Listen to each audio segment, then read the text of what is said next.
Welcome to my channel. Oil, ಸಾಸಿವೆ, ಕರಿಬೇವಿನ ಸೊಪ್ಪು, ಈರುಳ್ಳಿ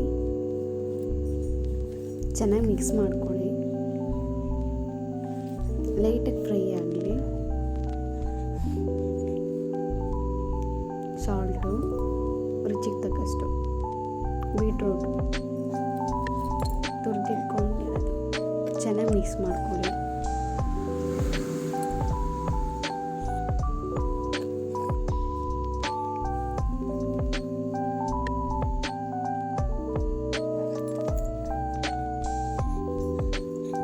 ಒಂದು ಲೋಟ ನೀರು, ಚೆನ್ನಾಗಿ ಫ್ರೈ ಆಗಬೇಕಲ್ವ, ಅದಕ್ಕೋಸ್ಕರ.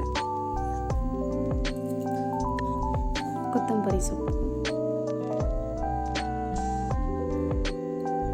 ಚೆನ್ನಾಗಿ ಮಿಕ್ಸ್ ಮಾಡ್ಕೊಳ್ಳಿ.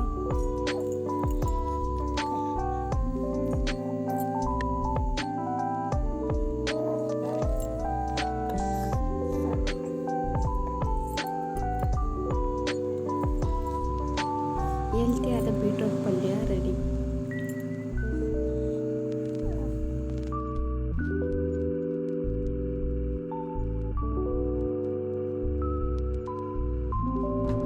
Thanks for watching. ಲೈಕ್ ಮಾಡಿ, ಶೇರ್ ಮಾಡಿ, ಕಮೆಂಟ್ ಮಾಡಿ, ಸಬ್ಸ್ಕ್ರೈಬ್ ಮಾಡಿ. Thank you so much.